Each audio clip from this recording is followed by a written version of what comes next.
여러분 안녕하십니까. 이 역설적인 일입니다. 러시아가 우크라이나 침공을 하면서 러시아 경제가 상당히 좀 어려워지지 않겠느냐 이런 전망이 많았는데 러시아 경제가 최근에 빈곤율 사상 최저치를 경신을 했습니다. 오히려 전쟁 전보다도 경제가 더 나아졌다 이런 소리까지 지금 나오고 있으니까요. 이게 상대적으로 이제 유럽 국가들 뭐 복지 축소라든지 여러 가지 경제적으로 어려움을 겪고 있는 유럽 국가들과 비교가 되면서 푸틴의 데스노믹스라는 용어까지 생겨났다라고 합니다. 미국과 유럽에서도 러시아 경제에 대한 관심이 좀 커지는 것 같습니다. 이게 참 어떻게 보면은 이 영상 보시는 분들 입장에서도 아니 어떻게 이런 일이 있을 수 있지? 뭐 이런 생각을 하실 것 같습니다. 이 러시아 경제의 역설적인 성장의 비밀은 무엇인지 이현우 기자와 함께 알아보겠습니다. 자, 이현우 기자, 이 러시아 경제가 얼마나 좀 호황을 기록했기 때문에 이렇게 빈곤율이 사상 최저치를 경신했다 이런 얘기가 나와요. 뭐 전반적으로 다 러시아 경제 수치가 좀 좋아진 건가요? 네, 이게 일반적으로는 이제 전쟁을 3년이나 한 나라면 네. 보통 민간 경제가 거의 마비가 된 상태고 다 음, 전시 경제로 전환이 되다 보니까 경제가 상당히 안 좋아지기 마련인데요. 그러니까요. 근데 지금 상당히 독특하게 네. 러시아는 전쟁 이전보다 경기 상황이 전반적으로 다 좋아졌다고 합니다. 네. 지금 러시아 통계청에 따르면 지난해 러시아 경제 성장률이 4.1%를 기록했습니다. 이 저 러시아 통계청의 통계는 뭐 믿을 만한 거예요? 우리가 중국에서 뭐 발표하고 이러면 약간 좀 못 믿을 거다 해서 그걸 감안해서 보고 하는데 이건 러시아는 어느 정도 그래도 좀 믿어 신뢰를 주는 그런 건가 보죠? 이게 사실은 뭐 개전 초부터 그냥 계속 뭐 4%대 성장했다 이랬으면 또 안 믿었는데 아하. 사실 2022년의 통계는 마이너스 1.2%였습니다. 내려갔다가 예, 내려갔다가 지금 이제 2023년에는 3.6%를 기록했고 네. 이제 지난해 4.1% 이렇게 성장을 한 걸로 지금 나타나는데요. 결국엔 2022년 한 해를 제외하면은 계속 고속 성장세를 보이고 있는 상황입니다. 네. 그리고 빈곤율도 지난해 말 기준으로 7.2%를 기록을 하면서 역대 최저치를 기록했습니다. 예. 2022년 1월 이제 개전 직전만 해도 20%대에 이제 올라섰던 이제 빈곤율이 그럼 상당히 내려간 건데요? 3분의 1 수준까지 어. 떨어진 건데요. 어허. 심지어 실업률도 개전 직전에는 4.3%였는데 이제 올해 1월에는 2.4%까지 떨어졌습니다. 네. 그러다 보니까 이제 국민 실질 소득까지도 지난 3년 동안 8% 가까이 늘어난 상태입니다. 네. 지금 거의 모든 국가에서 불경기가 나타난 상황에서는 정말 나 홀로 호황이다 이렇게 얘기할 정도인데요. 이런 상황이면 참 러시아가 전쟁을 뭐 쉽게 끝나려고 안 하겠는데요? 네, 그렇습니다. 아. 개전 초반만 해도 네네. 미국과 유럽의 테러 제재가 이제 시행이 되다 보니까 러시아 경제는 완전히 이제 폭망할 것이다. 그런 예상이 주를 이뤘습니다. 네. 이제 국제통화기금에서는 아마 3년 평균으로 마이너스 8% 이상 역성장을 할 거다 이렇게 예상을 했었는데요. 네네. 근데 이러한 전망이 완전히 이제 빗나가게 된 것인데요. 이 처음에는 정말 아까 말씀해주신 대로 러시아 정부가 이제 수치 조작하는 거 아니냐, 이제 중국처럼 이제 눈가림을 하려고 이러는 게 아니냐 그렇게 생각을 했었는데 네네. 지금은 서방 언론들과 정보 당국들도 오히려 상당히 놀라고 있는 상황이라고 합니다. 또 러시아 안팎에서 경제학자들도 이제 전쟁으로 지금 경기 호황이 이루어지고 있다 보니까 이제 정말로 데스노믹스가 형성이 된 게 아니냐 이런 용어까지 생기고 있는 상황이거든요. 이게 여튼 뭐 쉽게 그냥 상식적으로 딱 그 생각했을 때 잘 이해가 안 가는 그런 상황입니다. 장기적으로 전쟁을 하고 있는 나라의 이런 수치들이 경제 수치들 실업률도 줄고 뭐 장기적인 여러 가지 데이터들이 오히려 좋게 나오고 있다. 이게 이유가 뭐예요? 장기전을 하는데 왜 이렇게 경제가 호황을 누리고 있는 겁니까?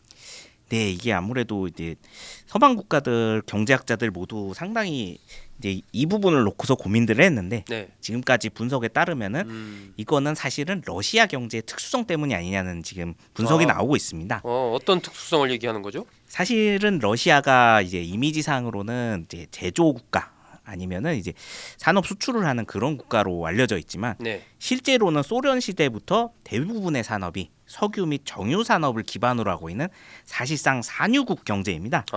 이제 그러다 보니 사실 중동 국가들하고 경제 구조가 굉장히 유사하다고 하는데요. 네. 주로 국유 기업으로 이루어진 이제 석유와 가스를 판매하는 에너지 기업들이 네. 수출을 통해서 경제와 재정을 동시에 이끌고 있는 그런 구조였습니다. 네. 문제는 이런 나라들 경제의 특징은 이제 권력층과 가까운 소수 특권층들이 이제 모든 부를 독점을 하고 네. 이제 국민들은 상당히 못 살게 되는 부의 쏠림 현상이 매우 심한 국가가 되는데요. 네. 다른 산업 분야 발전은 또 굉장히 더디다 보니까 에너지 산업 분야를 제외를 하면은 뭐 거의 잘 나가는 게 없고 그리고 뭐 국유 기업, 공기업 대표 임원들을 중심으로 이제 러시아에서 올리가르히라고 하는 신흥 재벌 세력이 있습니다. 네. 사실상 이들을 제외하면 빈곤율도 굉장히 높았고 이제 시민들도 구매력이 약했었는데요. 네.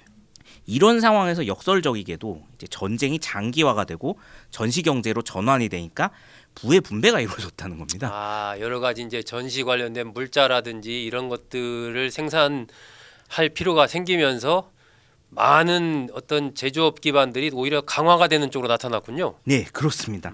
특히 이제 우크라이나와 가까운 러시아 서부 지역이 아닌 이제 후방의 네. 중부, 동부에 낙후됐던 지역들의 뭐 군수 공장이라든지 의료 공장이나 무기 공장들이 대거 들어섰습니다. 그러니까 거기 일하는 사람들도 돈도 벌게 되고 네, 전체적으로 그렇습니다. 그래서 이제 막대한 인력이 고용이 됐고 또 상당수 남성들은 군에 자원 입대를 했습니다.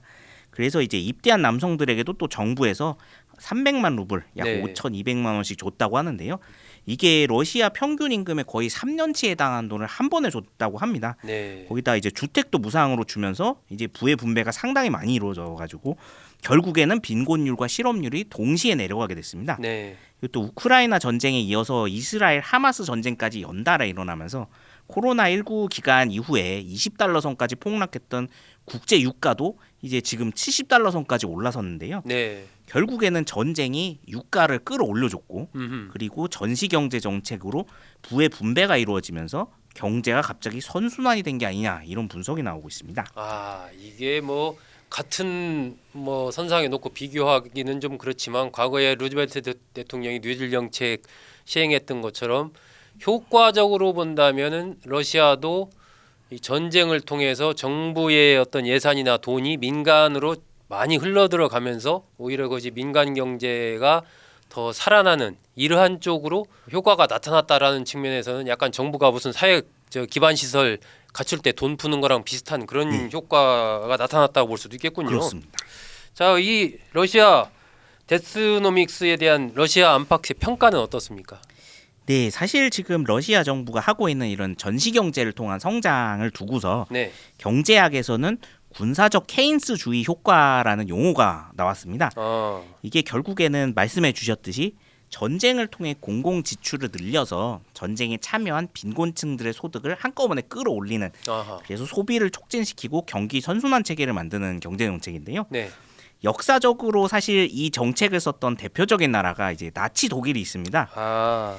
과거에 1933년부터 37년까지 이제 재무장을 한다고 하면서 2차 세계대전 준비를 위해서 전시경제 체제로 전환을 했는데요. 네. 당시 이제 효과는 GDP를 4년 동안에 55%나 끌어올렸었다고 합니다. 아, 엄청나게 끌어올렸네요. 근데 문제는 이제 이런 경제 체제는 전쟁에 지게 되면은 이제 국가가 완전히 파산을 하는 그런 재앙을 만날 수 있다는 게 문제라고 합니다. 네. 당시 나치 독일에서는 이 사업 자금 마련을 위해서 단기 고액 채권이었던 이제 매포엄이라는 걸 대량 발행을 해서 자본을 일으켰었는데요. 네. 결국에는 다른 나라를 점령해서 약탈한 돈과 물자로 이 어음을 계속 막아대다가 네. 결국에 패전을 하니까 경제가 한꺼번에 무너졌습니다. 음. 결과적으로는 이 전시 경제 체제는 결국엔 약탈 경제로 갈 수밖에 없다는 한계를 가지고 있는데요.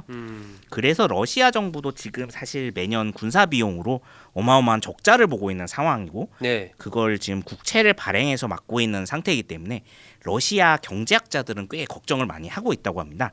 그래서 민간에서 지금 정부의 돈을 워낙 많이 풀다 보니 네. 물가 물가 상승률도 지금 원래 목표 물가가 4% 정도였는데 네.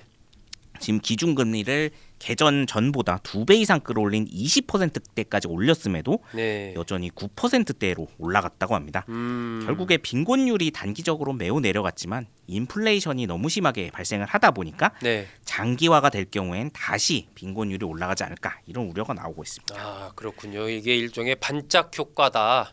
뭐 마약 효과라고 표현할 수도 있겠네요. 어쨌든 그 순간적으로는 상당히 좋아진 것처럼 보이지만 전쟁이 끝나고 나면 그 후유증이 또 상당히 심각하게 또 사회를 덮칠 수 있는 그런 상황. 즉 이 잘못하다가는 경제가 오히려 폭망할 수도 있는 이러한 상황이다. 뭐 이런 것에 대해서 그럼 이 앞으로의 전망 이런 것을 어떻게 봐야 돼요?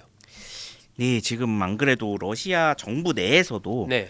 지금 이 상황이 너무 장기화가 되면은 정말로 이제 위험한 상황이 오니까 네. 지금이라도 이제 미국의 트럼프 행정부가 제시를 한 휴전 제안을 빨리 받아들이고 이 전시 경제 체제에서 다시 정상적인 민간 경제 체제로 전환해야 된다.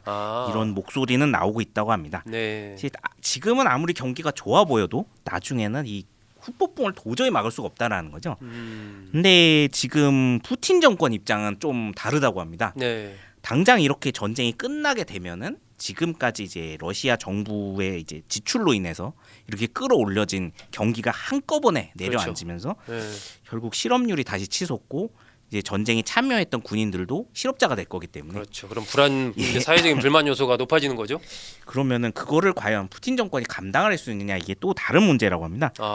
그래서 유럽 국가들은 오히려 우크라이나 전쟁 이후에도 러시아가 전시 체제를 계속해서 유지를 하면서 결국엔 또 다른 나라를 침공을 하는 확전을 할 수밖에 없는 게 아니냐 이런 이야기까지 나오고 있다고 하는데요. 그렇게 되면 이거 뭐 자칫하면 또 세계 대전의 위험성이 존재하는 거네요. 예, 그렇습니다. 결국에는 이 방위 산업을 중심으로 정부 공공 지출을 계속 늘려나가다 보면은 결국 전쟁이 없으면은 이 지출을 도저히 감당할 수가 없다라는 얘기입니다. 네. 그래서 이제 가뜩이나 트럼프 대통령의 관세 전쟁 대응도 지금 유럽이 벅찬 상황인데 만약에 러시아가 계속해서 조그만 나라들을 침공을 해서 이제 계속 전쟁을 일으키다 보면 자칫 예전에 2차 대전과 같은 그런 비극적인 세계 대전까지 가지 않을까 이런 우려도 좀 나오고 있습니다.